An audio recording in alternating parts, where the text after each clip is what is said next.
আমাৰ ছাত্ৰছাত্ৰীসকল যোৱা পলত আমি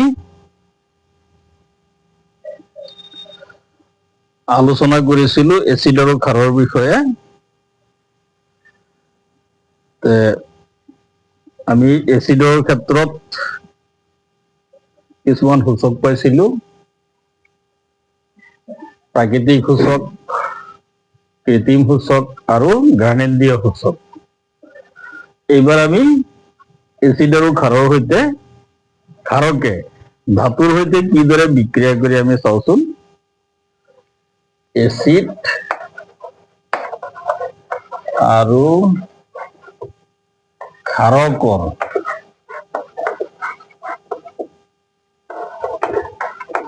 ধাতুৰ সৈতে বিক্ৰিয়া।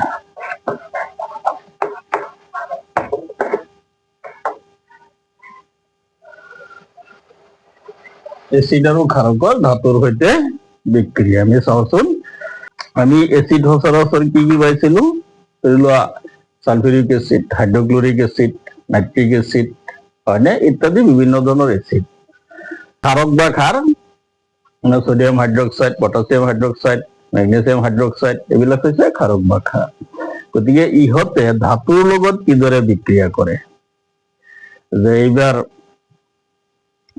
পৰীক্ষাত দিছিল হবলা এটা, যিয়ে নহওক, যে এটা পৰীক্ষা দিছে ইয়াত চোৱা কিতাপত 19 পেজত, বা ষ্টেনত কি কৰিছে, টেষ্ট টিউব লৈছে।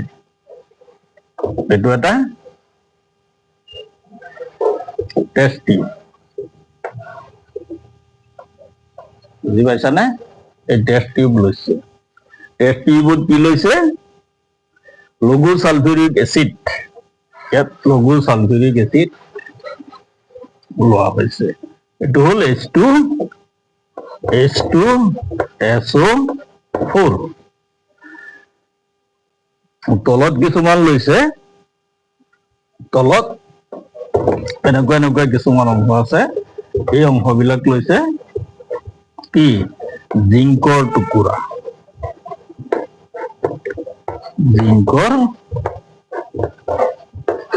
টুকুৰা লোৱা হৈছে। এতিয়া এইটো কি কৰা হৈছে, যে প্ৰথমতে কি কৰা হৈছে, যে এটা পৰীক্ষা নলত যে লঘু সালফিউৰিক এচিড জিংকৰ টুকুৰা লোৱা হ'ল, তাত লঘু সালফিউরিক এচিড ঢালি দিয়া হ'ল লাহে লাহে। লঘু সালফিউরিক এচিড ঢালি দিয়াৰ লগে লগে তাত এটা বিক্ৰিয়া সংঘটিত হ'ব, আৰু সেই বিক্ৰিয়াৰ পৰা কি কি আহে আমি চাওঁ। প্ৰথমতে কি কৰিলো, ইয়াক এটা ৰবৰৰ কৰ্কেৰে ভালদৰে বন্ধ কৰি দি দিয়া হ'ল, ৰবৰৰ কৰ্কেৰে ভালদৰে বন্ধ কৰি দি দিয়া হ'ল, আৰু ওপৰত ফুটা এটা ৰখা হ'ল, এইটো নিৰ্গম নলী, এনেকে নিৰ্গম নলী এটা বিকাৰত এনেকে ৰখা হৈছে, নিৰ্গম নলী। আৰু এই বিকাৰটোত কি আছে, এটা দ্ৰৱ আছে। গতিকে দ্ৰৱটো হৈছে চাবোনৰ দ্ৰৱ, এই দ্ৰৱটো চাবোনৰ দ্ৰৱ, যেনিবা বুজি পাইছানে, চাবোনৰ সব সলিউশন, চাবোনৰ দ্ৰৱ আমি ললো। পিছত ইয়াক কি কৰা হৈছে, এটা ষ্টেণ্ডৰ সহায়ত এনেকে এডাল ষ্টেণ্ডৰ সহায়ত এনেকে ধৰি ৰখা হৈছে টেষ্ট টিউবটো, বুজি পাইছানে? ষ্টেণ্ডৰ সহায়ত ধৰি ৰখা হৈছে, এইটো হ'ল টেষ্ট টিউব। জিংকৰ টুকুৰা লোৱা হ'ল, তাত লঘু সালফিউৰিক এচিড ঢালি দিয়া হ'ল, লৈ লোৱা হ'ল, বুজিছানে? ৰবৰৰ কৰ্কেৰে টেষ্ট টিউবৰ মুখটো ভালদৰে বন্ধ কৰি দি দিয়া হ'ল। পিছত দেখা যাব কি, এই জিংক আৰু সালফিউৰিক এচিডৰ মাজত এটা বিক্ৰিয়া সংঘটিত হৈছে, আৰু বিক্ৰিয়াৰ ফলত এক ধৰণৰ গেছ উৎপন্ন হৈছে। সেই গেছটোৱে নিৰ্গম নলীৰে গৈ পেলাই কি হ'ব, এই পানীত প্ৰৱেশ কৰিব। পানীত প্ৰৱেশ কৰি পেলাই কি হ'ব, এনেকুৱা এনেকুৱা কিছুমান বুৰবুৰিৰ সৃষ্টি কৰিব, বুৰবুৰিৰ সৃষ্টি কৰিব, বুজি পাইছানে? এনেকুৱা বুৰবুৰণিৰ সৃষ্টি কৰিব। গতিকে কি কি লোৱা হৈছে? জিংক, মানে জিংকৰ টুকুৰা ললো, ইয়াৰ লগত কি যোগ কৰা হৈছে? সালফিউৰিক এচিড। উৎপন্ন হৈছে কি উৎপন্ন হৈছে? Zinc sulphate. আৰু কি উৎপন্ন হৈছে? হাইড্ৰোজেন। এইটো গেছ, হাইড্ৰোজেন গেছ। বুজি পাইছানে? এইটো উৎপন্ন হৈছে। তাৰমানে পৰীক্ষাত আজিকালি এনেকুৱা ধৰণৰ ফিগাৰ দি পেলাই প্ৰশ্ন সোধে। এইবাৰ টেষ্টতো আহিছে, প্ৰিফাইনেল এছেছমেণ্টতো আহিছে। গতিকে চাবা। গতিকে হাফ ইয়াৰলিটো এইটোৱে আহিছিল নেকি? যিয়েই নহওক, হাফ ইয়াৰলিত পানীৰ যিটো বিদ্যুৎ বিশ্লেষণ সেইটো আহিছিল, যে টেষ্ট টিউবত জিংকৰ টুকুৰা লোৱা হ'ল আৰু তাত সালফিউৰিক এচিড দি দিয়া হ'ল। টেষ্ট টিউবৰ নলীটো এডাল কৰ্কেৰে ভালকৈ বন্ধ কৰি দি দিয়া হ'ল আৰু তাৰ মাজেৰে এডাল নলী সুমুৱাই ৰখা হ'ল। তেতিয়া কি হ'ব? জিংক আৰু সালফিউৰিক এচিডৰ মাজত বিক্ৰিয়া সংঘটিত হ'ব। সংঘটিত হৈ পেলাই এই নলীডালৰ নিৰ্গম নলী, এইটো নিৰ্গম নলী বুলি কোৱা হয়। নিৰ্গম নলী, নিৰ্গম নলীৰে গৈ পেলাই এটা বিকাৰত ইয়াত কি ৰখা হৈছে? চাবোনৰ দ্ৰৱ। এতিয়া এই নিৰ্গম নলীৰে গৈ পেলাই এক ধৰণৰ গেছ আহি চাবোনৰ দ্ৰৱত সোমাব। সোমোৱাৰ লগে লগে তাত এটা কি হ'ব? বুৰবুৰণিৰ সৃষ্টি কৰিব। এতিয়া বুৰবুৰণিৰ সৃষ্টি কৰাৰ লগে লগে আমি কি বুজি পাম? নিশ্চয় ইয়াত এক ধৰণৰ গেছ উৎপন্ন হৈছে। আৰু সেই গেছটো কি গেছ? বুজি পাইছানে? যদি আমি ইয়াত লাইটাৰ ধৰি দি দিওঁ এই গেছটো, তেতিয়াহ'লে লাইটাৰৰ জুইটো কি বৰ ডাঙৰকে জ্বলি উঠিব। এনেকে লাইটাৰ এডাল ধৰি দি দিলে, লাইটাৰ যদি মাৰি দিওঁ ইয়াত আমি, বা দিয়াচলৰে কাঠি যদি ইয়াত জ্বলাই লগাই দিওঁ, জুইটো কি হ'ব? ডাঙৰ হৈ আহিব। গতিকে উৎপন্ন হোৱা নিৰ্গম নলীৰে ওলাই অহা গেছটো কি গেছ হ'ব? এইটো গেছ হাইড্ৰোজেন গেছ। গতিকে কি দেখা পালো আমি? ইয়াৰ পৰা কি বুজি পালো?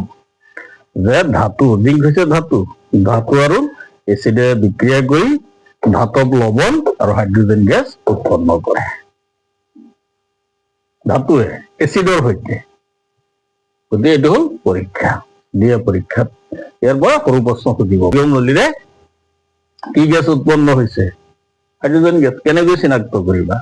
যে সেই গেছটোত যদি জ্বলন্ত জুইৰ কাঠি এডাল ধৰি দিয়া হয়, কাঠিডালৰ জুই আৰু ডাঙৰকৈ জ্বলি উঠিব।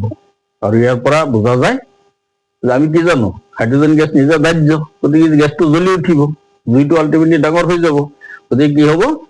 উৎপন্ন হয় গেছটো হাইড্ৰোজেন গেছ। গতিকে আমি কি গম পালো?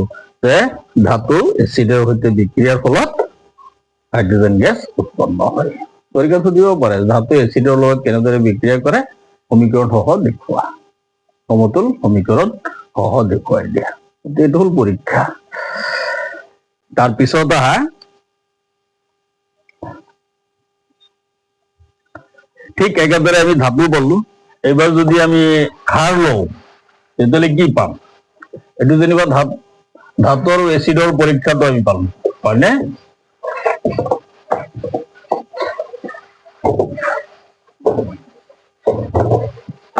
এইবাৰ আমি ক্ষাৰ লওঁ, যেনিবা ছডিয়াম হাইড্ৰক্সাইড, যি ক্ষাৰ, ধাতু ছডিয়াম হাইড্ৰক্সাইড। তেতিয়াহ'লে কি হ'ব চোৱা? কি উৎপন্ন হ'ব? ছডিয়াম জিংকেট, Na2ZnO3 প্লাছ কি হাইড্ৰোজেন গেছ। বুজিছেনে? Hydrogen gas. এইটো ছডিয়াম জিংকেট। কিতাপতে আছে, কিতাপত চাবা। ছডিয়াম জিংকেট। জিংকে ক্ষাৰৰ সৈতে বিক্ৰিয়া কৰি ছডিয়াম জিংকেট আৰু ছডিয়াম জিংকেট লৱণ, বুজিছানে? লৱণ। এইটো আগতে কি ক'লো? জিংক সালফাইড পাইছিলো, সেইটো এটা লৱণ। ধাতুৱে ক্ষাৰৰ সৈতে বিক্ৰিয়া কৰি লৱণ আৰু হাইড্ৰোজেন গেছ উৎপন্ন কৰে। এইটো হাইড্ৰোজেন গেছ, বুজিছানে? তেতিয়াহ'লে আমি ধাতু আৰু এচিডৰ উমৈহতীয়া ধৰ্ম পালো। কি পালো? যে আমি অলৰেডি কি পাইছিলো, এচিডৰটো কি পাইছিলো, জিংক প্লাছ কি আছিল, সালফিউৰিক এচিড, নাইবা HCl ললো আমি, হয়নে? তাহলে কি উৎপন্ন হব, zinc chloride plus hydrogen gas, zinc chloride. আমি এইটো পাম, হয়নে? যেই নহওক, গতিকে এইটো ধাতু একেই ধাতু, এইটো ক্ষাৰৰ সৈতে বিক্ৰিয়া, এইটো এচিডৰ সৈতে বিক্ৰিয়া, হাইড্ৰক্লোৰিক এচিড। তেতিয়াহ'লে বিক্ৰিয়াৰ ফলত ই উৎপন্ন কৰিছে, এচিডৰ বিক্ৰিয়া উৎপন্ন কৰিছে জিংক ক্লোৰাইড, লৱণ।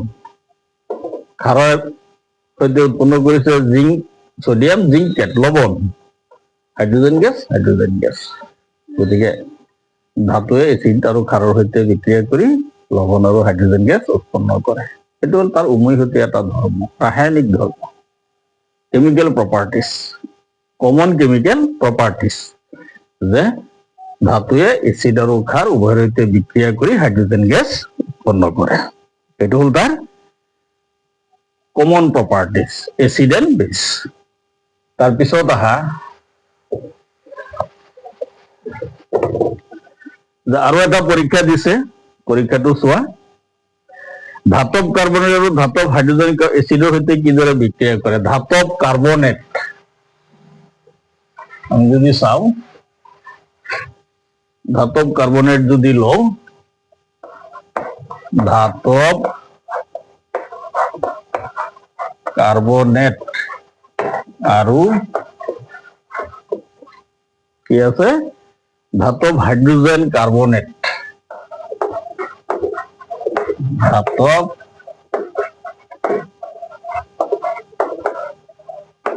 হাইড্ৰোজেন কাৰ্বনেটৰ এচিডৰ সৈতে বিক্ৰিয়া।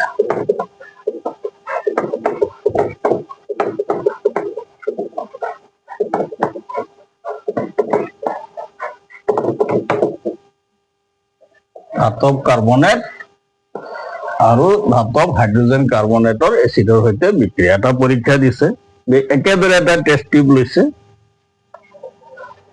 এইটো এটা টেষ্ট টিউব,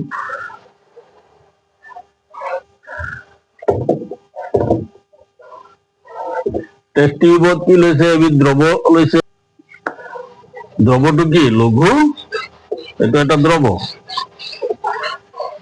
লৈছে, দ্ৰৱটো লঘু HCl, হাইড্ৰক্লোৰিক এচিড।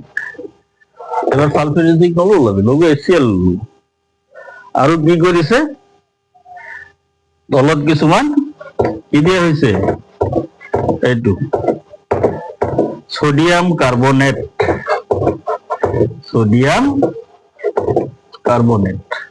দিয়া হৈছে আৰু তাত HCl ঢালি দিয়া হৈছে।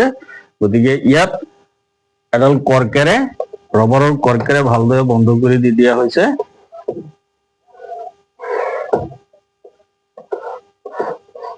বুজি পাইছানে? তাত দুটা নিৰ্গম নলী সোমোৱাই দিয়া হৈছে, দুটা নিৰ্গম নলী নহয়, এইটো হ'ল থিচল চুপি আৰু এইটো হ'ল নিৰ্গম নলী।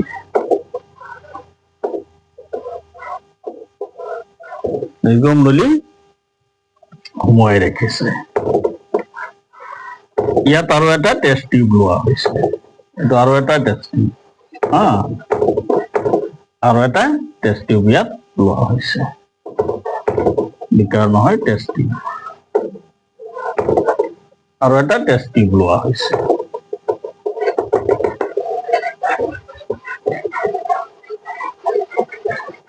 এইটো ইয়াক কি কৰা হৈছে, এটা ষ্টেণ্ডৰ সহায়ত ইয়াক ধৰি ৰখা হৈছে, এনেকে ষ্টেণ্ডৰ সহায়ত ইয়াক ধৰি ৰখা হৈছে। এটা ষ্টেণ্ড, ষ্টেণ্ডত ধৰি ৰখা হয় যাতে লৰচৰ নকৰে বা নপৰে। ধাতৱ কাৰ্বনেট আৰু ধাতৱ হাইড্ৰোজেন কাৰ্বনেট এচিডৰ সৈতে কিদৰে বিক্ৰিয়া কৰে। এটা টেষ্ট টিউবত কি লোৱা হ'ল, সোডিয়াম কাৰ্বনেট, সোডিয়াম ধাতু, কাৰ্বনেট, গতিকে এইটো হ'ল ধাতৱ কাৰ্বনেট, সোডিয়াম কাৰ্বনেট ৰাখি দিয়া হ'ল, আৰু থিচল চুপিৰে কি কৰা হ'ল, কিছু পৰিমাণে অলপকে HCl ঢালি দিয়া হ'ল। অলপ অলপকৈ HCl ঢালি দিয়াত কি দেখা গৈছে যে ইহঁতৰ মাজত এটা বিক্ৰিয়া সংঘটিত হৈছে, হয়নে? বিক্রিয়া সংগঠিত হৈ পেলাই তাত এটা দ্রব উৎপন্ন হব, ইয়াত এটা দ্রব উৎপন্ন হব। গতিকে এই যিটো নির্গম নলী আছে, এই নির্গম নলীৰে গৈ পেলাই সেই গেছটো গৈ পেলাই ইয়াত থকা আৰু এটা টেষ্ট টিউবত জমা হব। যে গতিকে এই দ্ৰবটো এই টেষ্ট টিউবটোত জমা হোৱা গেছটো হৈছে এই ক্যালসিয়াম হাইড্ৰোক্সাইড দ্ৰব। এই দ্ৰবটো হল ক্যালসিয়াম হাইড্ৰোক্সাইড দ্ৰব, ক্যালসিয়াম হাইড্ৰোক্সাইডৰ দ্ৰব ৰখা হৈছে। গতিকে ইয়াত আৰু কি ৰখা হৈছে? কাৰ্বন ডাই অক্সাইড। ইয়াত যিটো এই খালী অংশ, এইটো পিছল ছবি নহয়, এইটো খালী অংশ। গতিকে এই খালী অংশটোত যিটো গেছ উৎপন্ন হৈছে সেই গেছটো হ'ব কার্বন ডাই অক্সাইড গ্যাস। ওদিকে কি দেখা গৈছে যে সোডিয়াম কার্বনেট, ধাতব কার্বনেট, হয়নে? ধাতব কার্বনেটে কার হইতে বিক্রিয়া করেছে? HCl।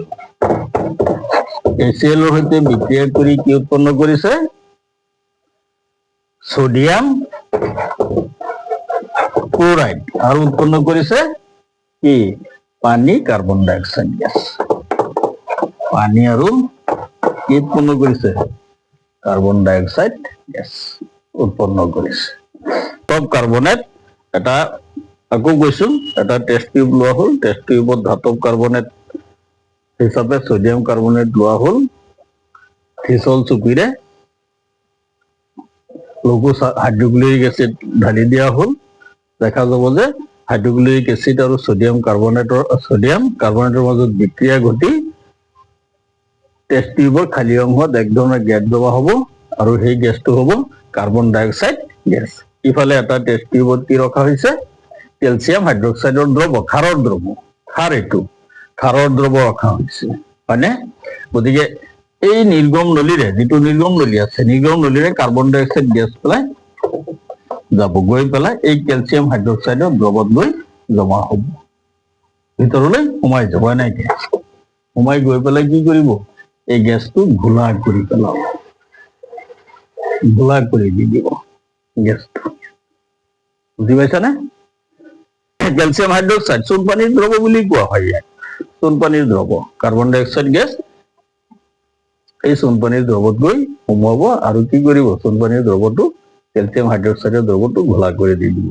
আমি অলৰেডি জানো চূণপানীৰ মাজেৰে যে কাৰ্বন ডাই অক্সাইড গেছ পঠিওৱা হয়, কি হয়? চূণপানীখিনি ঘোলা হৈ যায়। গতিকে এই নলীৰে অহা গেছখিনিয়ে কি কৰিছে? এই চূণপানীখিনি ঘোলা কৰি পেলাইছে। গতিকে কি বুজা গৈছে? ইয়াত উৎপন্ন হোৱা গেছটো বা নিৰ্গম নলীৰে যোৱা গেছটো হৈছে কাৰ্বন ডাই অক্সাইড গেছ। গতিকে পৰীক্ষাত সুধিব পাৰে যে ধাতব কাৰ্বনেটে লঘু এচিডৰ সৈতে বিক্ৰিয়া কৰি কি উৎপন্ন কৰে? লবণ, পানী আৰু কাৰ্বন ডাই অক্সাইড গেছ। দি দিব যে এই পৰীক্ষা নলটোত তোমাৰ ফিগাৰটো দি দিলে, দি পেলাই সুধিলে এই পৰীক্ষা নলটোত নিৰ্গম নলীৰে ওলাই যোৱা বা এই পৰীক্ষা নলটোত জমা হোৱা গেছবিধৰ নাম কি আৰু কেনেকৈ চিনাক্ত কৰিবা? তেতিয়াহ'লে এই পৰীক্ষা নলটোত জমা হোৱা গেছবিধ হৈছে কাৰ্বন ডাই অক্সাইড গেছ। আৰু ইয়াক যদি চূণপানীৰ মাজেৰে পঠিওৱা হয় তো পানীখিনি ঘোলা হৈ পৰে। গতিকে তাৰ পৰা বুজা যাব যে এই গেছ কাৰ্বন ডাই অক্সাইড গেছ, বেলেগ একো নহয়। হৈছেনে? গতিকে তেনেকে সুধিব পাৰে। MCQ বিলাক তেনেকে সোধে। প্ৰিফাইনেলত সুধিছে তেনেকৈ কোনোবা এটা এই ধৰণৰ। আকৌ কৈ দিছো যে এটা পৰীক্ষা নল লোৱা হল, ইয়াত জিংকৰ টুকুৰা লোৱা হল, ৰবৰৰ কৰ্কৰে ভালদৰে, জিংক নহয় সোডিয়াম কাৰ্বনেট লোৱা হল, টুকুৰা লোৱা হল, ফিছল চুপুৰে লঘু HCl ঢালি দিয়া হল, হয়নে? যদি ইহঁতৰ মাজত বিক্ৰিয়া কৰি টেষ্ট টিউবৰ খালী অংশত এক ধৰণৰ গেছ জমা হ'ব আৰু এই গেছটো নিৰ্গম নলীৰে গৈ পেলাই আনটো টেষ্ট টিউবত ৰখা ক্ষাৰৰ দ্ৰৱ অৰ্থাৎ ক্যালসিয়াম হাইড্ৰোক্সাইডৰ দ্ৰৱটো ঘোলা কৰি পেলাব। গতিকে ইয়াৰ পৰা বুজা যায় যে টেষ্ট টিউবৰ প্ৰথম টেষ্ট টিউবত জমা হোৱা গেছটো হৈছে কাৰ্বন ডাই অক্সাইড গেছ। আৰু আমি জানো কাৰ্বন ডাই অক্সাইড গেছে চূণপানী ঘোলা কৰে, এইটো ক্ষাৰৰ দ্ৰৱ ঘোলা কৰে। গতিকে এই গেছটো কাৰ্বন ডাই অক্সাইড গেছ ধৰিব পাৰে। দ্বিতীয় টেষ্ট নলীত থকা গেছবিধ কি, ইয়াৰ এটা ধৰ্ম লিখা, সুধি দিব পাৰে। এইটো কি আমি অলৰেডি গম পাম, খাৰ, খাৰৰ এটা ধৰ্ম লিখি দিয়া যে কেলছিয়াম হাইড্ৰক্সাইড হৈছে এবিধ খাৰ। ইয়াৰ ধৰ্মটো হৈছে, ইয়াৰ ধৰ্মটো কি যে খাৰৰ সোৱাদ তিতা বা কেঁহা। খাৰে ৰঙা লিটমাছ কাগজ নীলা কৰে। বুজি পাইছানে? তুমি আগবাঢ়ি এইটো আইডেন্টিফাই কৰিব লাগিব, সুধিব পাৰে। দ্বিতীয়, নিৰ্গম নলী ৰখা, নিৰ্গম নলীৰে গৈ জমা হোৱা গেছ থকা টেষ্ট টিউবটো থকা দ্ৰৱটোৰ নাম কি, ইয়াৰ দুটা ধৰ্ম উল্লেখ কৰা। এনেকে সুধি দিব পাৰে। বা নিৰ্গম নলীৰে যে কাৰ্বন ডাই অক্সাইড গেছ উৎপন্ন হৈছে তুমি কেনেকৈ মানি ল'বা, তোমাৰ কি ধৰণৰ যুক্তি দিবা, আগবঢ়াবা। বা প্ৰথম টেষ্ট টিউবত খালী অংশত থকা গেছটো বিধৰ কি এটা ধৰ্ম লিখা। জমা গেছটো কি কাৰ্বন ডাই অক্সাইড গেছ, আৰু গেছটো এটা ধৰ্ম কি ই বায়ুতকৈ গধুৰ, হয়নে নহয়? আৰু এটা ধৰ্ম যে কাৰ্বন ডাই অক্সাইড গেছে চূণ পানী গোলা কৰে, দুটা ধৰ্ম আহি গ'ল। গতিকে প্ৰশ্নবিলাক আজিকালি তেনেকুৱা ধৰণৰ সোধে, অলপ প্ৰাসংগিক প্ৰশ্নবিলাক দি থাকে MCQ, বুজিছানে? 2-4টা প্ৰাসংগিক প্ৰশ্ন। যদি এইটো ইয়াত প্ৰাসংগিক প্ৰশ্ন যে ধাতৱ কাৰ্বনেট আৰু এচিডৰ মাজত হোৱা বিক্ৰিয়াৰ ফলত, তোমাক এই ফিগাৰটো দি দিলে যে ইয়াত তুমি কাৰ্বন ডাই অক্সাইড লিখি দিলো, ইয়াত দি দিলে প্ৰশ্নবোধক চিন, ইয়াত দ্ৰৱটোত দি দিলে প্ৰশ্নবোধক চিন, যে বিচৰা ঠাইডোখৰত থকা পদাৰ্থ কি কি। তেতিয়াহ'লে এই ঠাইত কি থাকিব কাৰ্বন ডাই অক্সাইড, হয়নে? আৰু এই ঠাইত কি থাকিব কেলছিয়াম হাইড্ৰক্সাইড। ইহঁতৰ ধৰ্ম উল্লেখ কৰা, বুজি পালা? গতিকে তেনেকুৱা ধৰণৰ প্ৰশ্ন সোধে। কাৰ্বন ডাই অক্সাইডে বায়ুতকৈ গধুৰ, ই চূণ পানী ঘোলা কৰে, ইয়াত থকা দ্ৰৱটো হৈছে কেলছিয়াম হাইড্ৰক্সাইড, এবিধ খাৰ। গতিকে এই দ্ৰৱটোৱে কি কৰিব, ৰঙা লিটমাছ কাগজৰ বৰণ নীলা কৰিব, আৰু এই দ্ৰৱটোৰ সোৱাদ হ'ব তিতা কেঁহা। ধৰ্ম আহি গ'ল, কিন্তু খাৰ বুলি ক'ব নালাগে, এই দ্ৰৱটো বুলি ক'ল। দ্ৰৱটো হ'ল কেলছিয়াম হাইড্ৰক্সাইড, গতিকে কেলছিয়াম হাইড্ৰক্সাইডৰ সোৱাদ তিতা, আৰু কেলছিয়াম হাইড্ৰক্সাইডত ৰঙা লিটমাছ কাগজ নীলা হৈ পৰে। তেনেকে লিখিব লাগিব, যিদৰে বিচাৰে। গতিকে কেলছিয়াম এইটো হ'ল ধাতৱ কাৰ্বনেট। ধাতৱ কাৰ্বনেটে এচিডৰ সৈতে বিক্ৰিয়া কৰি লৱণ, পানী আৰু কাৰ্বন ডাই অক্সাইড গেছ উৎপন্ন কৰে। কি কি দ্ৰব্য উৎপন্ন কৰে সেইটো সুধিব পাৰে। এইটো হ'ল লৱণ, ছডিয়াম ক্লৰাইড। আমাৰ খোৱা নিমখ যিটো আমি তৰকাৰীত বা ভাতৰ লগত খাওঁ যে, কাঁহীৰ কিনাৰত থৈ পেলাই অকণমান লৈ পেলাই খাওঁ যে, সেইটো নিমখ, ছডিয়াম ক্লৰাইড। আৰু এইটো হ'ল পানী, বুজি পাইছা? আৰু কি কাৰ্বন ডাই অক্সাইড গেছ উৎপন্ন কৰিব। এতিয়া এইটো হ'ল ধাতৱ কাৰ্বনেট, হয়নে? যদি ধাতৱ হাইড্ৰজেন কাৰ্বনেট হয় তেতিয়াহ'লে কি হ'ব, ইয়াত যিখিনি কাৰ্বন ডাই অক্সাইড উৎপন্ন হ'ল, বুজি পাইছানে? এই কাৰ্বন ডাই অক্সাইড গেছখিনি যদি আমি চূণ পানীৰ মাজেৰে পঠিয়াই দিওঁ তেতিয়াহ'লে কি ঘটিব, ইয়াত উৎপন্ন হ'ল। গতিকে sodium bicarbonate, HCl, sodium chloride, পানী প্লাছ কাৰ্বন ডাই অক্সাইড গেছ। এতিয়া ধাতৱ কাৰ্বনেটটো আমি পালো। এতিয়া ধাতৱ hydrogen carbonate, sodium hydrogen carbonate, বুজি পাইছানে? লগত কি HCl উৎপন্ন হ'ব, কি একেই উৎপন্ন হ'ব, ছডিয়াম ক্লৰাইড, পানী আৰু কাৰ্বন ডাই অক্সাইড। ছডিয়াম ক্লৰাইড, পানী আৰু কি কাৰ্বন ডাই অক্সাইড গেছ উৎপন্ন হ'ব। এইটো হ'ল ধাতৱ কাৰ্বনেট, এইটো হ'ল ধাতৱ বাইকাৰ্বনেট বা ধাতৱ হাইড্ৰজেন কাৰ্বনেট। গতিকে ধাতৱ হাইড্ৰজেন কাৰ্বনেটে কি কৰিছে, এচিডৰ সৈতে বিক্ৰিয়া কৰিছে, কৰি পেলাই কি কৰিছে, ছডিয়াম ক্লৰাইড, পানী আৰু কাৰ্বন ডাই অক্সাইড গেছ। এতিয়া চোৱাচোন, ছডিয়াম কাৰ্বনেট, ধাতৱ কাৰ্বনেট আৰু ধাতৱ হাইড্ৰজেন কাৰ্বনেট একে পদাৰ্থ উৎপন্ন কৰিছে নে নাই? ধাতৱ কাৰ্বনেট আৰু এই বিক্ৰিয়া দুটা তোমাক দি দিলে, ক'লে যে ইহঁতৰ উমৈহতীয়া ধৰ্ম লিখা। বৈশিষ্ট্য লিখা। বুজি পাইছানে? যে উমৈহতীয়া বৈশিষ্ট্য কি হব? যে ইহঁত দুটাই কি কৰিছে, ধাতৱ কাৰ্বনেট আৰু ধাতৱ বাইকাৰ্বনেট উভয়েই লৱণ, পানী আৰু কাৰ্বন ডাই অক্সাইড গেছ উৎপন্ন কৰিছে এচিডৰ সৈতে বিক্ৰিয়া কৰি।